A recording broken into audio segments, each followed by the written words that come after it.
Assalamualaikum dan selamat sejahtera kepada Prof. Soh iaitu selaku penyedia utama dalam menyedia latihan mengajar industri. Pada hari ini saya Siti Nuraini binti Sidik nombor matrik 194235 ingin membentangkan refleksi kendiri selama saya menjalani latihan mengajar industri iaitu selama 13 minggu di Sekolah Menengah Kebangsaan Syed Hasan. Untuk pengetahuan Prof, saya telah mengajar 4 kelas iaitu yang terdiri daripada tingkatan 1 cemerlang, 1 simfoni, 2 juara dan 2 unggul dalam mata pelajaran pendidikan jasmani dan juga pendidikan kesihatan.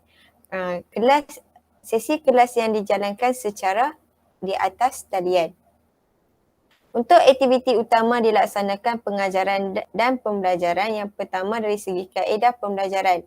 Kaedah pembelajaran yang digunakan ialah kaedah demonstrasi iaitu kemahiran-kemahiran yang terdapat dalam pendidikan jasmani dilakukan oleh saya menerusi video-video yang ditayangkan ketika sesi kelas diadakan. Yang kedua ialah dari segi perbincangan iaitu perbincangan dari segi soalan-soalan dan juga tajuk-tajuk yang diajar ketika di dalam kelas dan berlaku di interaksi dua hala antara murid dan juga guru.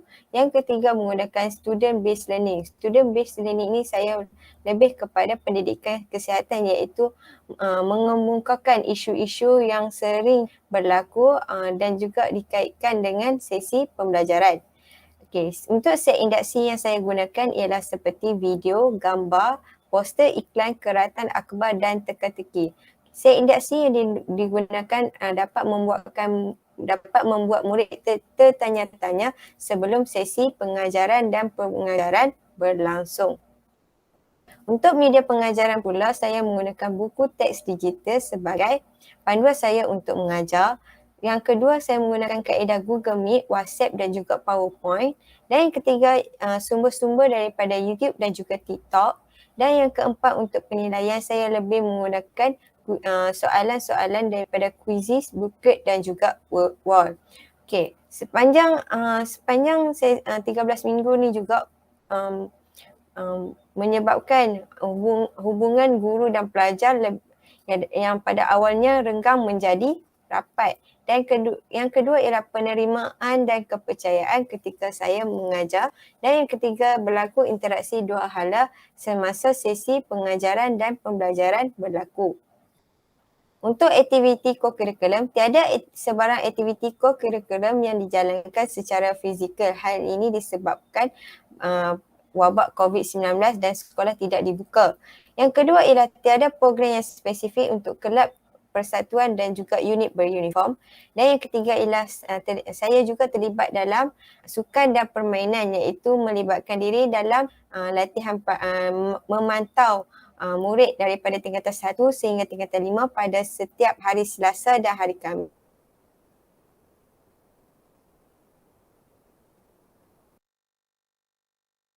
Seterusnya adalah program-program yang telah saya sertai seperti program pengurusan masa yang melibatkan penceramah dan juga penceramah luar. Yang kedua ialah majlis pelancaran perasmian bulan kemerdekaan yang melibatkan warga sekolah termasuk ibu bapa dan juga murid. Yang ketiga ialah sambutan Hari Guru peringkat sekolah yang melibatkan warga PIBG, ibu bapa, guru, staf-staf sokongan dan juga murid. Dan yang keempat ialah latihan SSN yang telah saya nyatakan sebentar tadi. Untuk pengalaman pembelajaran juga, yang pertama ialah dari segi pengurusan bilik darjah. Sepanjang 13 minggu keadaan kelas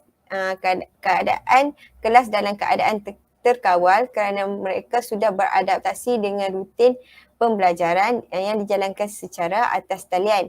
Yang kedua, kaedah pengajaran. Hal ini kerana kaedah pengajaran lebih ringkas dan berjalan dengan lancar.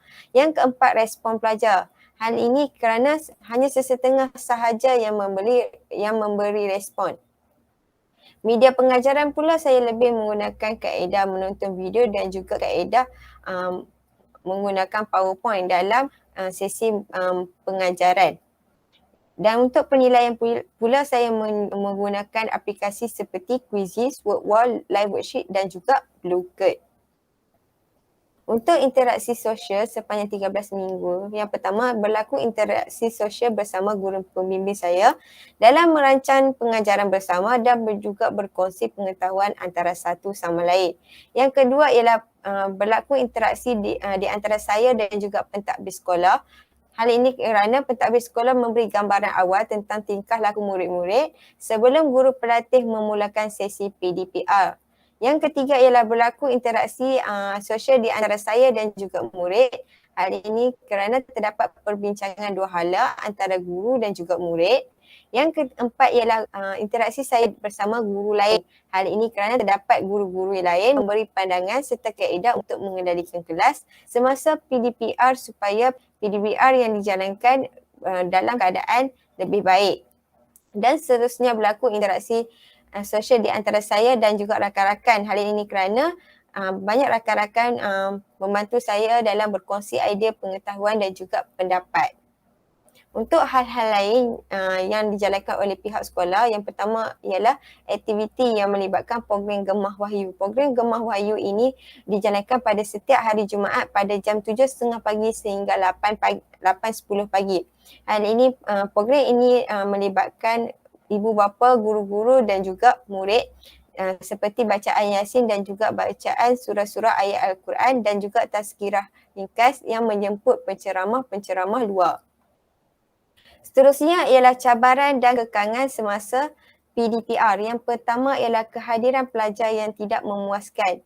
Yang kedua ialah sikap pelajar ketika pembelajaran dalam talian. Yang ketiga ialah pelajar tidak hantar tugasan. Yang keempat, komunikasi antara pelajar dan juga guru yang lemah. Yang kelima ialah masalah rangkaian internet yang lemah. Hal ini disebabkan kebanyakan pelajar yang tidak dapat masuk ke kelas disebabkan mereka mempunyai pencapaian internet di rumah yang sangat lemah. Seterusnya ialah perkara-perkara yang penting yang telah saya perolehi sepanjang 13 minggu ialah yang pertama saya perlu sentiasa kreatif terutama dalam menyediakan bahan untuk sesi pengajaran dan pembelajaran. Yang kedua ialah memupuk sikap sabar terutama dalam menjalankan kelas di atas talian. Yang ketiga ialah saya perlu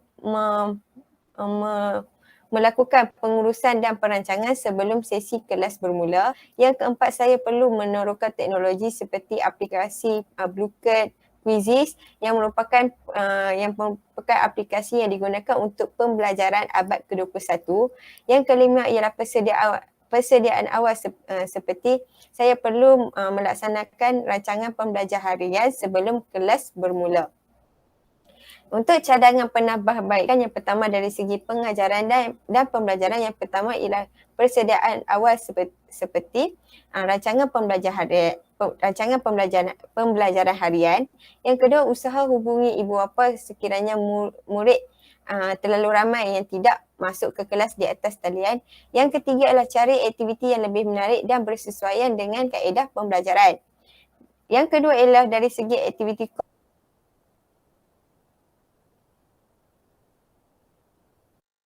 kurikulum. Cadangan penambahbaikan yang dapat dilakukan ialah dengan mengadakan aktiviti yang lebih menarik. Untuk interaksi sosial pula, saya boleh menambah baik dengan banyak berinteraksi dengan guru-guru lain terutama dalam memperoleh pandangan dan juga pendapat.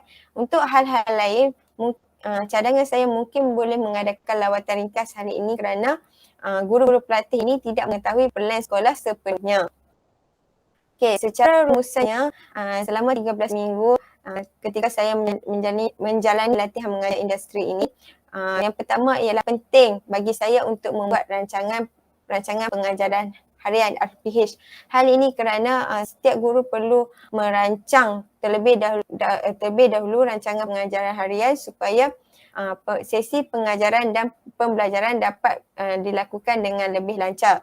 Yang kedua ialah melibatkan dengan diri dengan aktiviti yang dilaksanakan oleh pihak sekolah walaupun dijalankan secara atas talian. Contohnya sambutan Hari Guru dan juga sambutan Hari Kemerdekaan yang dijalankan secara atas talian. Yang ketiga ialah secara rumusannya sepanjang 13 minggu ini saya perlu mempunyai sifat kesabaran yang tinggi dalam mengadaptasi suasana pengajaran dan pembelajaran yang baru. Hal ini kerana semua mata pelajaran pendidikan jasmani dan juga pendidikan kesihatan perlu dilaksanakan dalam keadaan atas talian. Macam yang kita tahu, pendidikan jasmani memerlukan elemen psikomotor. Oleh hal demikian, saya perlu menjadi lebih kreatif terutama dalam memastikan murid-murid dapat mendalami elemen psikomotor dalam sesi pengajaran dan pembelajaran.